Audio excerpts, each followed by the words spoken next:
You've done the diet.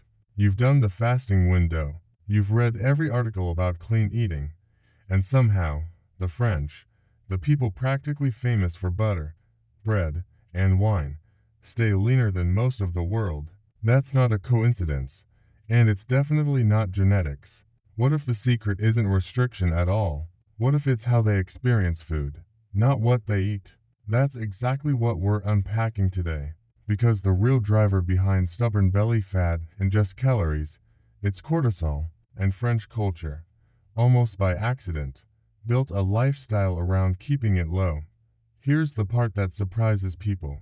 Cortisol doesn't just spike from stress at work, it spikes from how you relate to pleasure, or more specifically, from denying yourself pleasure. Constant self-denial?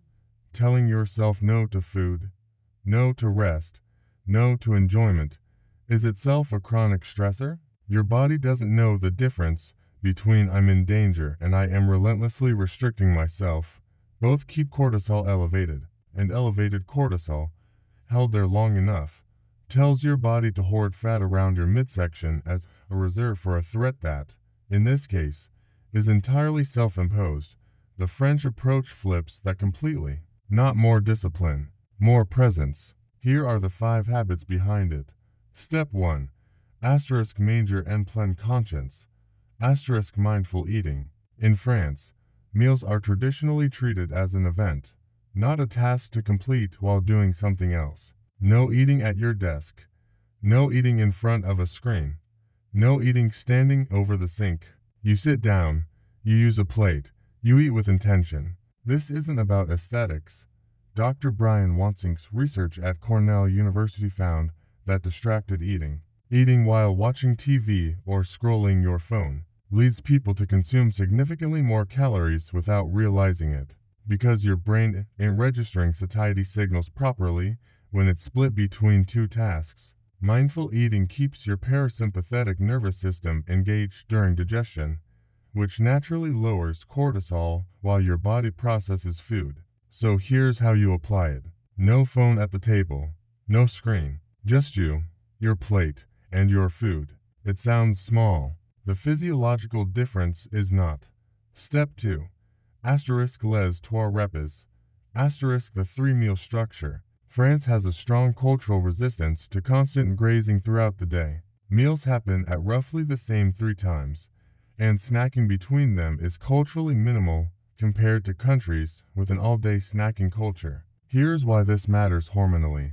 Every time you eat, your body releases insulin. Constant grazing means constant insulin spikes throughout the day, and chronically elevated insulin has been directly linked to increased fat storage, particularly visceral fat around the abdomen. According to research published in the American Journal of Clinical Nutrition, structured, spaced-out meals give your insulin levels time to actually come back down between eating windows. This isn't intermittent fasting in the trendy sense. It's just eating like meals are meals, not a continuous background activity. Step 3. La promenade digestive. The after-meal walk. After dinner, it's common in France, particularly outside major cities, to take a short walk rather than immediately sitting or lying down. This isn't framed as exercise. It's framed as simply enjoying the evening. But physiologically, walking after eating has been shown in research, including studies published in Diabetologia, to significantly blunt post-meal blood sugar spikes. And a blood sugar spike followed by a crash triggers a stress response, which raises cortisol precisely when your body should be winding down for the evening. A 15-minute walk after your last meal does more to regulate your metabolism overnight than skipping dessert ever will. Step 4. Le plaisir sans culpabilité. Pleasure without guilt. This might be the most misunderstood part of French food culture. The French eat bread. They eat cheese. They eat dessert regularly. What they don't do, generally, is moralize it. There's no cheat day concept, because there's no cheating framework to begin with. Research from the University of Pennsylvania on food guilt found that people who felt guilty after eating indulgent foods had higher cortisol responses and were more likely to binge later than People who ate the same food without guilt. The guilt itself, not the food, was the stronger predictor of overeating and stress. Removing moral judgment from food doesn't mean eating without limits. It means your nervous system in triggering a stress response every time you enjoy a croissant, which, ironically, makes it much easier to naturally eat less of it. Step 5. Le rituel de l'apéro. The ritual pause before dinner. In many French households, there's a brief, unhurried period before the evening meal, sometimes with a small drink, some conversation, simply decompressing from the day before eating begins. It's a built-in transition between work mode and rest mode.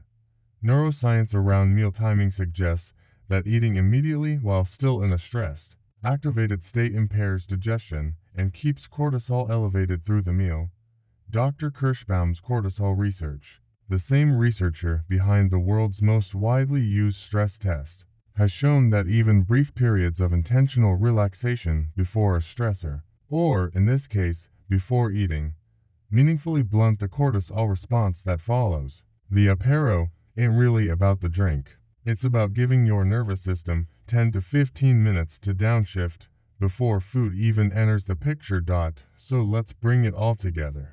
5 habits. Eat without distraction. Phone away. Plate in front of you. Structure your meals instead of grazing all day. Walk after dinner instead of sitting straight down. Remove the guilt from food you enjoy, and build in a short decompression period before you eat. None of these require restriction. None of them require giving up bread, cheese, or wine. They require you to stop treating food as either a reward or an enemy, and start treating it as something you're actually present for. Because belly fat isn't just about what's on your plate. It's about whether your nervous system feels safe enough around food to stop storing for a threat that was never really there. If this changed the way you think about eating, hit the like button. Subscribe if you want more science-backed cultural habits like this, and drop a comment telling me which of these 5 habits you're going to try first. I'll see you in the next one.